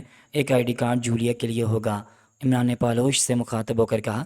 رائٹ سر، صبح انتظام ہو جائے گا، پالوش نے مؤدبانہ لہجے میں کہا تو عمران مطمئن ہو گیا۔ اسی لمحے کال بیل بج اٹھی تو سب چونک پڑے۔ دیکھو، میجر پرمود اور ہمارے ساتھی ہوں گے، عمران نے گھڑی پر نظر ڈال کر پالوش سے مخاطب ہو کر کہا تو وہ تیزی سے پلٹ کر باہر نکل گیا۔ مارننگ سٹریٹ پر واقع سلور سٹار ہوٹل کا سائن بورڈ دیکھتے ہی چوہان نے رفتار کم کر دی اور ہوٹل کے گیٹ سے 15-20 قدم پیچھے گاڑی فٹ پاتھ کے ساتھ پارک کر کے نیچے اترایا۔ 10 منزلہ ہوٹل کے گیٹ کی طرف بڑھتے ہوئے اس کی متلاشی نگاہیں چاروں طرف گردش کر رہی تھیں۔ ٹھیک اسی لمحے گیٹ کی دوسری جانب ایک کار آ کر رکی اور اس میں سے اترنے والے شخص کو دیکھ کر چوہان نے اطمینان کا گہرا سانس لیا۔ وہ صفدر تھا۔ صفدر نے بھی اسے دیکھ لیا اور گیٹ کی طرف بڑھتے ہوئے اس نے چوہان کو ساتھ آنے کا اشارہ کیا اور پھر وہ دونوں بیک وقت ہوٹل میں داخل ہو گئے۔ ہمیں 3rd فلور پر پہنچنا ہے، پہلے تم ہال میں داخل ہونا اور سیڑھیوں سے اوپر جانا، میں لفٹ سے اوپر آؤں گا، صفدر نے ہال کی طرف بڑھتے ہوئے آہستہ سے کہا تو چوہان نے اس بات میں ساری لا دیا۔ اس وقت وہ دونوں ایکرمین میک اپ میں تھے۔ ٹھیک ہے، چوہان نے مختصراً کہا۔ ہال سے گزرتے ہوئے محتاط رہنا، صفدر نے کہا تو چوہان تیز تیز قدم اٹھانے لگا۔ چوہان ہال کے دروازے پر پہنچا تو صفدر اس سے چند قدم پیچھے تھا۔ پھر صفدر ہال میں داخل ہوا تو چوہان نصف ہال عبور کر چکا تھا۔ صفدر محتاط نگاہوں سے ہال میں بیٹھے افراد کا جائزہ لیتا ہوا کاؤنٹر کی طرف بڑھ گیا۔ کاؤنٹر مین چوہان کی طرف دیکھ رہا تھا۔ ہیلو، صفدر نے کاؤنٹر پر پہنچ کر کہا جبکہ چوہان سیڑھیوں کے پاس پہنچ چکا تھا۔ یس سر، حکم فرمائیے، کاؤنٹر مین نے صفدر کی طرف دیکھتے ہوئے شائستہ لہجے میں کہا۔ روم نمبر 70 کس فلور پر ہے؟ صفدر نے پوچھا، مگر اس کی آواز کافی بلند تھی۔ 7th فلور پر پہلا کمرہ وہی ہے، کاؤنٹر مین نے کہا تو صفدر اس کا شکریہ ادا کر کے ہال کے دوسرے سرے کی طرف بڑھنے لگا۔ سیڑھیوں کے ساتھ ہی لفٹ تھی۔ وہ لفٹ میں سوار ہوا اور دروازہ بند ہونے پر تیسرے اور پھر 7ویں فلور کا بٹن پریس کر دیا۔ لفٹ حرکت میں آئی اور 3rd فلور پر رکی تو صفدر لفٹ سے باہر آ گیا۔ راہداری میں اس وقت چوہان کے سوا کوئی نہ تھا۔ وہ سیڑھیوں کے پاس کھڑا صفدر کا انتظار کرتا ہوا ایک کمرے کی طرف دیکھ رہا تھا جس کا دروازہ بند تھا اور اندر روشنی تھی۔ چوہان نے صفدر کو دیکھ کر اس کمرے کی طرف اشارہ کر دیا۔ صفدر نے سر ہلایا اور چوہان کے ساتھ اس کمرے کی طرف بڑھ گیا۔ یہ روم نمبر 14 تھا۔ وہ دونوں دبے پاؤں چلتے ہوئے اس کمرے کے دروازے پر پہنچے اور صفدر نے جھک کر کی ہول سے اس کمرے کی طرف آنکھ لگا دی۔ اندر ایک آدمی کھڑا تھا، اس کا نام فوکر تھا۔ وہ فل سوٹ میں تھا اور شوز کے تسمے باندھ رہا تھا، گویا وہ کہیں جا رہا تھا۔ پھر قدموں کی آہٹیں باہر کی طرف آنے لگی، مطلب کہ وہ باہر آنے لگا۔ صفدر نے فوراً جیب سے ریوالور نکال لیا۔ چند لمحوں بعد دروازہ کھلا تو صفدر نے پھرتی سے ریوالور کی نال دروازہ کھولنے والے فوکر کے سینے سے لگا دی اور فوکر یک دم اچھل پڑا۔ ہاتھ بلند کر لو، صفدر نے فوراً ریوالور کی نال سے فوکر کو پیچھے دھکیلتے ہوئے تحکمانہ لہجے میں کہا تو فوکر نے بوکھلا کر پیچھے ہٹتے ہوئے ہاتھ بلند کر لیے۔ صفدر اندر آیا تو اس کے پیچھے چوہان بھی ہاتھ میں ریوالور لیے کمرے میں داخل ہوا۔ صفدر نے پیچھے ہٹ کر ایک ہاتھ سے دروازہ بند کر دیا۔ تم کون ہو اور کیا چاہتے ہو؟ فوکر نے صفدر کو گھورتے ہوئے کہا۔ تمہارا نام کیا ہے؟ صفدر نے جواب دینے کے بجائے اس سے پوچھا۔ چارلس، فوکر نے کہا تو صفدر مسکرا دیا۔ تم نے کاؤنٹر مین والوں کو اپنا نام چارلس کیوں بتایا مسٹر فوکر؟ صفدر نے فوکر کو گھورتے ہوئے پوچھا تو وہ بے اختیار اچھل پڑا۔ اوہ، تمہیں غلط فہمی ہوئی ہے، مگر تم کون ہو؟ فوکر نے چونکتے ہوئے کہا۔ دوستی سمجھو، ہمیں اس سے کوئی غرض نہیں ہے کہ تم نے سویڈش ایجنٹ کو کیوں قتل کیا، صفدر نے سپاٹ لہجے میں کہا، اور فوکر کو پھر حیرت کا جھٹکا لگا۔ اسے تسلی سے میں فوکر سے بات کرنا چاہتا ہوں، اس لیے تم دھیان رکھو، صفدر نے چوہان سے مخاطب ہو کر کہا تو چوہان نے سر ہلا دیا۔ چنانچہ چوہان آگے آیا، اس نے فوکر کی پشت سے ریوالور کی نال لگا دی اور پھر اس کی جیبوں کی تلاشی لی اور ایک جیب سے ریوالور نکال لیا۔ فوکر، سویڈش ایجنٹ نے مائیکل کے بارے میں اپنے ہیڈ کوارٹر کو جو رپورٹ دی تھی وہ تم نے سنی اور اسے قتل کر کے اپنے باس مورس کو ٹرانسمیٹر پر رپورٹ دی۔ صفدر نے فوکر کے چہرے پر نگاہیں گاڑتے ہوئے کہا تو فوکر کی آنکھیں حیرت و خوف سے پھیل گئیں۔ تو تمہیں کس نے بتایا؟ فوکر نے خوف سے ہکلاتے ہوئے کہا۔ ہمارے اپنے ذرائع ہیں، بہرحال ہمیں اس رپورٹ سے کوئی غرض نہیں۔ سویڈش نے اپنی رپورٹ میں یہ بھی بتایا ہوگا کہ مائیکل کو اس نے کیسے ٹریس کیا اور اس کی نگرانی اور تعقب کہاں سے شروع کیا۔ صفدر نے سخت لہجے میں کہا۔ ہاں، لیکن تمہیں کیوں معلوم کرنا چاہتے ہو؟ فوکر نے خوفزدہ نگاہوں سے صفدر کی طرف دیکھتے ہوئے پوچھا۔ تمہیں اس سے کوئی سروکار نہیں ہونا چاہیے، تم صرف یہ بتاؤ کہ مائیکل کا ایڈریس کیا ہے۔ صفدر نے گھرراتے ہوئے کہا۔ کوٹ روڈ پر اس کا فلیٹ ہے، 7ویں فلور پر، عمارت کا نام کنگ پلازا ہے۔ فوکر نے ایڈریس بتاتے ہوئے کہا۔ ایڈریس درست بتاؤ، اگر یہ غلط ہوا تو تمہارا باس مورس اور ساتھی پیٹر مارے جائیں گے۔ وہ اس وقت ہمارے گرفت میں ہیں اور تمہارا ایڈریس ہی انہوں نے ہی بتایا ہے۔ صفدر نے دھمکی امیز لہجے میں کہا۔ کیا وہ تمہاری گرفت میں ہیں؟ فوکر نے پوچھا۔ ہاں، جم کو ہلاک کر دیا گیا ہے اور اگر تم نے مائیکل کا صحیح ایڈریس نہ بتایا تو ان دونوں کو فوراً ختم کر دیا جائے گا، صفدر نے کہا، جبکہ چوہان اس کے پشت سے ریوالور کی نال لگائے کھڑا تھا۔ اوہ، یہ نہیں ہو سکتا، فوکر نے کہا۔ شاید تمہیں یقین نہیں آیا ہو، تم چاہو تو اپنی جیب میں لگے پن ٹرانسمیٹر پر مورس کو کال کر کے تصدیق کر سکتے ہو۔ صفدر نے اس کے کوٹ کی بلائی جیب میں لگے بال پین کی طرف اشارہ کرتے ہوئے کہا تو فوکر ایک مرتبہ پھر چونک پڑا۔ کیا تم اس پین کے بارے میں بھی جان چکے ہو؟ فوکر نے صفدر کی طرف دیکھتے ہوئے کہا۔ ہاں، کیونکہ مورس کے پاس بھی ایسا ہی ٹرانسمیٹر تھا جس پر اس نے تمہاری کال ریسیو کی تھی، صفدر نے مسکراتے ہوئے کہا۔ جلدی کرو، ہمارے پاس وقت کم ہے، فوکر کے عقب میں کھڑے چوہان نے تحکمانہ لہجے میں کہا۔ میں نے مائیکل کا ایڈریس صحیح بتایا ہے، اس سویڈش ایجنٹ کے منہ سے میں نے یہی سنا تھا، مگر تم کون ہو؟ فوکر نے بے بسی سے کہا، مگر صفدر نے چوہان کو اشارہ کر دیا۔ چنانچہ جو ہی فوکر نے آخری لفظ کہا، چوہان نے ریوالور کی نال اس کی پشت سے ہٹائی اور اس کی گردن سے لگا فائر کر دیا۔ سلنسر لگے ریوالور کی گولی فوکر کے سر کے پچھلے حصے میں اتر گئی اور وہ کوئی آواز نکالے بغیر تڑپتا ہوا فرش پر آ گرا۔ صفدر نے ریوالور جیب میں رکھا اور چوہان کو چلنے کا اشارہ کرتے ہوئے دروازے کی طرف بڑھا ہی تھا کہ دروازہ ایک جھٹکے سے کھلا اور 2 ریوالور بردار اندر گھس آئے۔ اس سے پہلے کہ صفدر سنبھلتا، آگے والے شخص نے ریوالور کی نال صفدر کے سینے پر رکھ دی اور دوسرے نے چوہان پر ریوالور تان لیا۔ صفدر اور چوہان اس سچویشن پر پریشان ہو گئے، دونوں شکلوں سے برٹش لگتے تھے اور ان ریوالوروں پر سلنسر فٹ تھا۔ چوہان کا ریوالور ابھی اس کے ہاتھ میں ہی تھا۔ ریوالور پھینک دو مسٹر اور تم دونوں ہاتھ بلند کر لو، چوہان کو کور کرنے والے ادھیڑ عمر نے تحکمانہ لہجے میں کہا تو اس کا لہجہ محسوس کر کے صفدر چونک پڑا۔ لہجے سے وہ آدمی روسیائی لگتا تھا اور یقیناً دوسرا آدمی بھی روسیائی تھا۔ تم کون ہو اور کیا چاہتے ہو؟ صفدر نے ہاتھ بلند کرتے ہوئے سپاٹ لہجے میں پوچھا تو چوہان نے بھی ریوالور فرش پر گرا کر ہاتھ بلند کر لیا۔ وولف، کیا چیف نے اسی کا حلیہ بتایا تھا؟ ادھیڑ عمر نے چوہان کی طرف اشارہ کرتے ہوئے پوچھا۔ ہاں، یہی ہے، دوسرے شخص نے سر ہلاتے ہوئے کہا، جیسے وولف کے نام سے پکارا گیا تھا۔ چوہان سمجھ گیا کہ وہ لوگ اس کا تعاقب کرتے ہوئے یہاں پہنچے ہیں۔ کیوں، اس نے کیا کیا ہے؟ صفدر نے وولف کی طرف دیکھتے ہوئے پوچھا۔ ابھی بتاتا ہوں، خاروف، چیف کو کال کر کے اطلاع دو، وولف نے صفدر کو گھورتے ہوئے اپنے ساتھی سے کہا تو خاروف الٹے قدموں پیچھے ہٹا اور ایک ہاتھ پشت کی جانب کر کے دروازہ بند کر دیا، پھر اسے اپنی جیب سے ٹرانسمیٹر نکالا اور اس کا ایک بٹن دبا دیا، لیکن اس کی نگاہیں صفدر پر ہی مرکوز تھیں۔ ہیلو ہیلو، خاروف کالنگ اوور، خاروف نے چیف کو کال کرتے ہوئے کہا۔ یس گرومیکو، ریسیونگ یو اوور۔ چند لمحوں بعد ٹرانسمیٹر سے ایک بھاری آواز سنائی دی۔ چیف، آپ کے کمرے کی نگرانی کرنے والا سلور سٹار ہوٹل پہنچا تھا، ہوٹل کے گیٹ پر ایک اور آدمی سے ملا اور پھر وہ دونوں ہوٹل میں چلے گئے۔ وولف کے آنے پر ہم دونوں ہوٹل میں داخل ہوئے تو وہ دونوں غائب تھے۔ کاؤنٹر مین سے معلوم کیا تو اس نے بتایا کہ پہلا آدمی سیڑھیوں کے راستے سے اوپر گیا تھا، اس کے بعد ایک اور آدمی کاؤنٹر مین سے روم نمبر 70 کے فلور کا نمبر معلوم کر کے لفٹ کے ذریعے 7ویں منزل پر گیا ہے۔ ہم دونوں روم نمبر 70 پہنچے تو اس میں ایک بوڑھا آدمی سو رہا تھا۔ تب ہم دوسرے کمروں کی تلاشی لینے لگے۔ آخر وہ ہمیں 3rd فلور کے ایک کمرے میں نظر آئے اور ہم نے انہیں قابو کر لیا۔ ان دونوں نے یہاں ایک آدمی کو قتل کیا ہے، اوور۔ خاروف نے تفصیل سے رپورٹ دیتے ہوئے کہا۔ گڈ، ان سے معلوم کرو کہ وہ کون ہے اور قتل ہونے والا کون ہے۔ میرے کمرے کی نگرانی کیوں کی گئی تھی، اوور۔ گرومیکو نے کہا۔ رائٹ سر، اور کچھ، اوور۔ خاروف نے مؤدبانہ لہجے میں کہا۔ اگر وہ زبان کھولنے سے انکار کریں تو زیادہ اصرار کرنے کے بجائے انہیں ختم کر کے واپس آ جاؤ، اوور۔ گرومیکو نے سخت لہجے میں کہا۔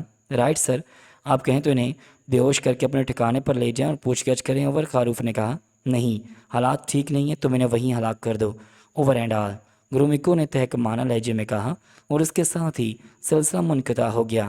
اسی لمحے صفدر نے کسی بات کی پرواہ کیے بغیر اچھل کر خاروف کے ریوالور والے ہاتھ پر ٹھوکر مار دی۔ خاروف کے ہاتھ سے ریوالور نکل کر بائیں کونے میں جا گرا اور خاروف نے بوکھلا کر اپنا ہاتھ تھام لیا۔ ولف نے تیزی سے صفدر کی طرف دیکھا تو چوہان نے یکدم ہاتھ نیچے کرتے ہوئے اس کے ریوالور والے ہاتھ پر اپنا ہاتھ مارا اور اس کے ساتھ ہی اس نے دوسرے ہاتھ کا گونسا ولف کے جبڑے پر مار دیا۔ ولف کراتا ہوا لڑکھڑایا اور چوہان نے پھرتی سے اچھل کر اس کے پیٹ میں لات مار دی۔ ولف درد کی شدت سے بلبلاتا ہوا اور دوہرا ہوتا ہوا پیچھے دیوار سے جا لگا۔ چوہان پلٹ کر اپنے ریوالور کی طرف لپکا، لیکن ولف نے فوراً ہی اس پر جمپ لگایا اور چوہان منہ کے بل فوکر کی لاش پر آ گرا۔ ولف چوہان کی پشت پر تھا۔ اسے چوہان کی گردن ہاتھوں کی گرفت میں لینے کی کوشش کی، لیکن چوہان نے یکدم داہنی کینی اس کے پیٹ میں مار دی اور ولف کرا کر اس کی پشت سے فرش پر لڑا کے گیا اور چوہان نے بجلی کی سی تیزی سے پلٹ کر اس کی گردن پر زوردار مکہ مار دیا۔ ولف کا چہرہ فرش سے ٹکرایا اور اس کے منہ سے تیز کرا نکلی۔ چوہان تیزی سے اٹھ کھڑا ہوا۔ ولف کروٹ لے کر سیدھا ہوا تو اس کی ناک سے خون بہہ رہا تھا۔ چوہان نے فوراً ہی اس کے چہرے پر ٹھوکر مار دی اور ولف کراتا ہوا دوسری طرف کروٹ بدل گیا۔ خاور کے ہاتھ سے ریوالور نکلتے ہی صفدر نے تیزی سے اپنی جیب میں ہاتھ ڈالا، لیکن اس سے پہلے کہ وہ ریوالور نکالتا خاروف نے جلدی سے صفدر کے جبڑے پر گونسا مار دیا۔ صفدر کے منہ سے کرا نکلی اور وہ دروازے کے پہلو میں دیوار سے جا ٹکرایا۔ خاروف دانت کچکچاتا ہوا دوبارہ صفدر کی طرف جھپٹا، مگر صفدر نے پھرتی سے اس کے سینے میں فلائنگ کک ماری اور خاروف کراتا ہوا بائیں جانب فرش پر جا گرا، لیکن دوسرے ہی لمحے وہ اچھل کر کھڑا ہو گیا۔ اس نے کسی درندے کی مانند صفدر کی طرف دیکھا اور اس پر چھلانگ لگا دی۔ صفدر نے دونوں ہاتھ بڑھا کر اسے اپنے ہاتھوں پر روکا اور نیچے سے اس کی پنڈلی پر بوٹ کی ٹھوکر مار دی۔ خاروف کے حلق سے درد کی شدت سے کربناک کرا نکلی اور وہ پنڈلی پکڑ کر ایک پاؤں پر اچھلنے لگا۔ صفدر نے اسے سنبھلنے کا موقع نہ دیا اور اس کے جبڑے پر انتہائی زوردار گھونسا مار دیا اور خاور کو اچھل کر کمرے کے وسط میں رکھی میز سے جا ٹکرایا، لیکن دوسرے ہی لمحے وہ اپنی جگہ سے سپرنگ کی مانند اچھلا اور صفدر سے آ ٹکرایا۔ صفدر لڑکھڑاتا ہوا پیچھے ہٹا تو خاروف نے صفدر کی گردن دونوں ہاتھوں سے دبوچ لی۔ صفدر نے تیزی سے پھر اس کی پنڈلی پر ٹھوکر ماری اور خاروف اس کی گردن چھوڑ کر کراتا ہوا پیچھے ہٹا ہی تھا کہ صفدر نے اس کے پیٹ میں زوردار لات ماری اور خاروف پشت کے بل فرش پر جا گرا۔ وہ کافی سخت جان تھا۔ فرش پر گرنے کے بعد وہ فوراً کروٹ بدل کر اٹھنے ہی لگا تھا کہ صفدر نے جبڑ کر اس کی گردن پر کھڑی ہتھیلی کا مخصوص وار کر دیا۔ دوسرے ہی لمحے خاروف دوبارہ فرش بوس ہو گیا۔ اس کی گردن ٹوٹ چکی تھی۔ صفدر نے فرش سے ریوالور اٹھایا اور خاروف کے ساتھی کی طرف دیکھا تو وہ چوہان کی ٹھوکروں کی زد میں تھا اور اسے سنبھلنے کا موقع نہیں مل رہا تھا۔ صفدر نے چوہان کو ایک طرف ہٹنے کے لیے کہا اور ولف پر ریوالور تان لیا۔ تمہارا چیف کہاں ہے اس وقت؟ صفدر نے ولف سے سخت لہجے میں پوچھا، جس کا چہرہ لہو لہان تھا۔ معلوم نہیں، میں تو اس کا فون سن کر یہاں آیا ہوں، ولف نے کراتے ہوئے کہا۔ کیا وہ ہوٹل میں نہیں ہے؟ صفدر نے غصے سے کہا۔ چوہان نے بھی ریوالور اٹھا کر ولف پر تان لیا۔ نہیں، وہ ہوٹل گیا تھا، مگر اپنے کمرے کی نگرانی ہوتے دیکھ کر واپس کسی دوسرے ٹھکانے پر چلا گیا اور وہاں سے اس نے خاروف کو تمہارے ساتھی کو پکڑنے کے لیے بھیجا تھا اور مجھے کال کر کے ہدایت کی تھی کہ میں خاروف کی مدد کروں۔ میں نے خاروف سے رابطہ قائم کیا تو وہ تمہارے ساتھی کا تعاقب کرنے میں مصروف تھا، اس لیے میں ہوٹل جانے کے بجائے سے راستے میں ملا اور پھر ہم تمہارے ساتھی کا پیچھا کرتے ہوئے یہاں پہنچے۔ ولف نے تفصیل بتاتے ہوئے کہا تو صفدر نے مزید کوئی سوال کرنے کے بجائے میز پر رکھے ہوئے فون کا ریسیور اٹھایا اور پالوش کے فلیٹ کے نمبر پریس کر دیے۔ چوہان ولف پر نگاہ رکھے ہوئے تھا۔ یس، چند لمحوں بعد دوسری طرف سے پالوش کی آواز سنائی دی۔ عمران صاحب سے بات کراؤ پالوش، میں ایس ایس بول رہا ہوں، اوور۔ صفدر نے کہا۔ یس ڈبل ایس۔ فوراً ہی عمران کی آواز سنائی دی تو صفدر کوڈ ورڈز میں رپورٹ دینے لگا تاکہ ولف سمجھ نہ سکے۔ ٹھیک ہے، ولف کو بھی ختم کر دو اور تم لوگ واپس آ جاؤ، گرومکو سے پھر نمٹ لیں گے۔ دوسری طرف سے عمران نے کہا اور اس کے ساتھ ہی رابطہ منقطع ہو گیا تو صفدر نے ریسیور کریڈل پر رکھا اور چوہان کو مخصوص اشارہ کر دیا۔ ولف صفدر کی طرف خوفزدہ نگاہوں سے دیکھ رہا تھا۔ چوہان نے اس کے سر کا نشانہ لے کر فائر کیا اور ولف چیخے بغیر فرش پر لڑک گیا اور ہمیشہ کے لیے ساکت ہو گیا۔ صفدر نے خاروف کے لباس کی تلاشی لی اور اس کی جیب سے ایک چھوٹا سا ٹرانسمیٹر نکال لیا۔ اس نے ٹرانسمیٹر کا جائزہ لے کر اس کا مین بٹن آف کر دیا تاکہ وہ سگنل ریسیو نہ کر سکے۔ پھر ولف کی تلاشی لے کر اس کی جیب سے بھی ٹرانسمیٹر نکالا اور اسے بھی آف کر کے واپس اس کی جیب میں ڈال دیا۔ ان کا مقصد یہی تھا کہ گرومکو کو ان کی پوزیشن کا اندازہ نہ ہو سکے۔ چند لمحوں بعد وہ دونوں کمرے سے نکلے اور سیڑھیاں اتر کر ہال میں پہنچے اور ہال میں رکے بغیر اطمینان سے چلتے ہوئے باہر نکل گئے۔